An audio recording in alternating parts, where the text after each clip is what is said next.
Hi everybody, I am nervous, but I am also excited because I feel like it's going to be really important for me to share my story, my experience on how I found out I have an ovarian cyst, in hopes that it will help one of you ladies out there who is going through the same thing and to understand how important it is to be an advocate of yourself, because it's honestly such a tough journey. 6 months ago, I saw my family doctor because I was just suffering during my menstrual cycles. I had intense migraines. My boobs were very big and heavy. I had incredible bloat, if I could call it that. Like, there should be another word for what I was feeling, but like my stomach was just humongous, very tight, distended. I feel like there was just inflammation all over my body, and my last few cycles were like that. And it was starting to worry me because I got to the point where I just felt like I couldn't even drive my son safely to school because I was feeling so horrible. So I thought I really need to go in and see the doctor about this. So I made an appointment with my family doctor and, told her my experiences, and she looked at my age and she's like, "Oh, you're 46. Don't worry. This is normal. You're heading into perimenopause," which I've read about, but for her to, label me as that, I was in a bit of shock. And anyway, so she just was trying to, comfort me, which I really appreciate. And she prescribed me with hormone replacement therapy, the estrogen patch and the progesterone pill.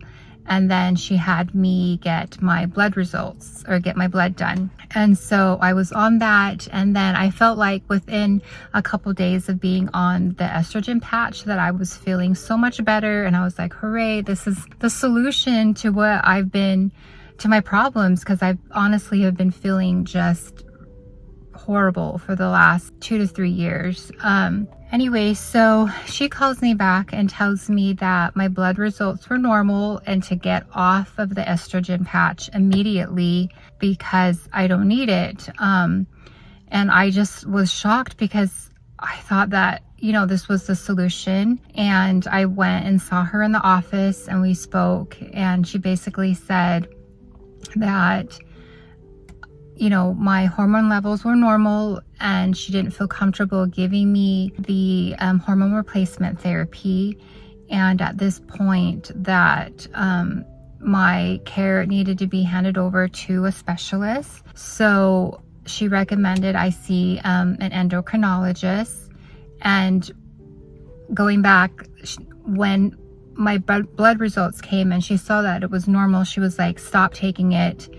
And which I did, and I hadn't even taken the progesterone pill.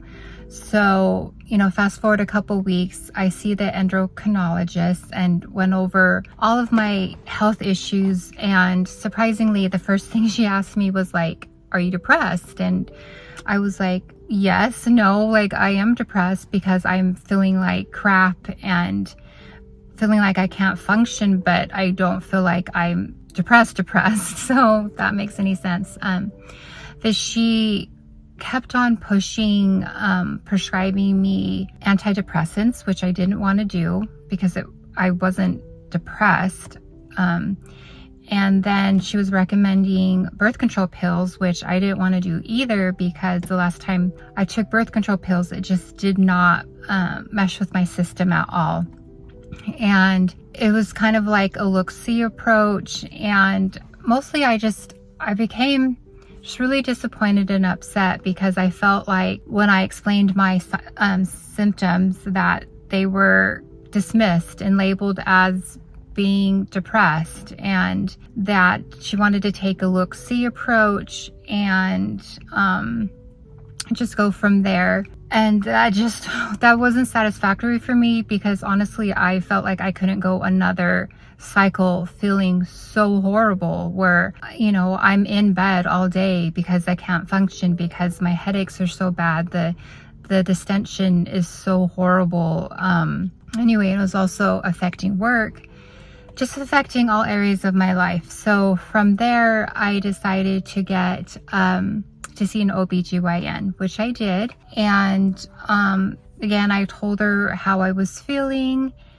And I don't know, I just felt really sad and frustrated because I felt like when I was explaining my symptoms, the OB was like dismissive about it and like, oh, this is kind of normal, but we'll go ahead and do an ultrasound. So I got an ultrasound done, and the ultrasound revealed that I had a cyst, and I was completely surprised. She said that the cyst was quite large and, asked me if I was in any pain. And, I said, like, besides the bloat and the migraine and the headaches, like, I'm not in like a lot of pain. And then she said, okay, well, let's see you in a month for another ultrasound and more blood work. So, I was waiting for that, and I just told her, please, in the meantime, can you give me something to alleviate my symptoms, because they're really bad and it prevents me from like just living my life and interacting with my family. And anyway, and I told her about my headaches, and she just was like dismissive about that. And I just was thinking, why am I, left to suffer like this? Like, this is awful. And I'm a person where I take care of myself. Like, I don't even drink coffee.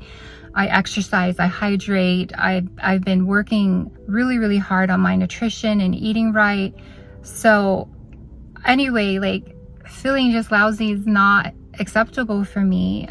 So then I decided to get a second opinion, because I was worried that with her, like, my case wasn't going to be progressed, and I just really could not even consider taking another month of just waiting this out and feeling horrible. So I went and saw another gynecologist who happened to be a male gynecologist. And, in my head, I was like, I don't know if I should go there, because should I go to a guy doctor? Will he totally understand how a woman feels? But at that point, I was so desperate, and it was a longer drive, a commute to see him. And when I met him, it was just amazing, because I explained everything. He looked at all of my tests, and he was like extremely sympathetic and willing to talk about all the different options. And it was just so amazing to feel so heard and understood. And it was just a beautiful thing. And I was just tired of feeling gaslit by doctors and minimizing my symptoms and my feelings and concerns. And so through his visit, he was like, oh, you have a cyst on your right side, which I didn't know about. And then you have a few cysts on your left side, which the other female OBGYN didn't disclose to me. So it was kind of like, oh, this is a good sign that I went ahead and saw a second opinion, because I wouldn't have known like how severe this was. So I had a second ultrasound. I had more blood work, and thank goodness the right cyst went away. And during that time, I was doing castor oil packing, researching different natural remedies, drinking certain teas and stuff like that, trying to minimize my stress. So I was relieved to hear that the right cyst was gone, but that the left is still there. And he honestly told me, because I told him like, oh, I'm doing, IF, intermittent fasting, trying to get it to shrink, and castor oil packing. And he just was like, Debbie, I don't see this cyst shrinking despite all your efforts. And I don't want you to just suffer unnecessarily doing all of that. And he was recommending having it removed. And also he disclosed to me that he is moving. So I'm like, oh my gosh, like I was just so excited to finally find a doctor who I felt like a connection with, who understood me, who was compassionate and skilled. And anyway, so I was like really sad about that. And he's like, since your cyst has septations. The left side, it measures 8 centimeters with septations, which are walls. He wanted to hand me over to a oncologist. So that kind of freaked me out. But he's like, you know, it's just better to be safe than sorry, and I want to hand you over to my colleague. So anyway, again, to another doctor. I was really anxious to meet her. So I met with a oncologist, and had really high expectations. Long story short, it was another round of feeling gaslit. My signs and symptoms, I told all of them, and she just was like, it's normal. And I told her, you know, about my cyst size, and she didn't seem to be worried about it. And then when I learned about ovarian torsion and having it burst, which is a huge concern to me because I'm physically active, then she was like, oh, okay, well, you know, you can consider surgery. But in the meantime, she wanted more tests done and blood work, and I just did not feel good about. Sorry about that, guys. My phone was overheating, and I'm afraid it's gonna overheat again. So I'm gonna make this quick, but I don't even know where I left off. Okay, I know where I left off now. So I'm proud of myself for just not accepting the treatment that I received with the oncologist. I'm sure she's amazing at what she does because she came highly recommended, but I need to feel confident with a physician, absolutely, especially if they're going to operate on my body. So I got another opinion and found another gynecologist, again, who happens to be male, and just went in with an open mind. And he was amazing, so compassionate, ready to just help me figure this out. And he's like, yes, you need to have surgery. It's big. There's risk of it bursting and torsion, which the ovary like twists upon itself, which is like, I do not want that to happen after reading so many horror stories about it. And then he also had me get the CA-125 test, which the other doctors hadn't even considered. So long story short, the test came back high, and but I'm staying optimistic about it. I did have the test taken when I was on my cycle, and I've read that on your cycle, your CA-125 readings can be high. But I met with him last week, and then a couple weeks ago, I believe. And then last week they called. Oh, I'm so sorry, I got all the dates wrong. I met with him last week, and then this week his scheduling nurse reached out to me, and my surgery is on Monday. It's literally on Monday. So today is Thursday, and I can't believe how quickly it's happening. And I'm excited because I'm excited to just feel normal and back to myself and to get the cyst out, and then scared because you know, it's a big surgery. It's a surgery, and he's recommending to have the left ovary removed, left fallopian removed, and the right fallopian removed, and also get a endometrial biopsy, which is one of the other male gynecologists that was moving recommended I do. So I'm having all of that done, and it's just been a whirlwind and a roller coaster. And I'm sharing this message because I feel for you if you're going through the same thing. Like, this is really, really hard, and life is moving on. And if you have kids, you've got kids to take care of and worry about, and there's just so many layers that adds on to stress and anxiety.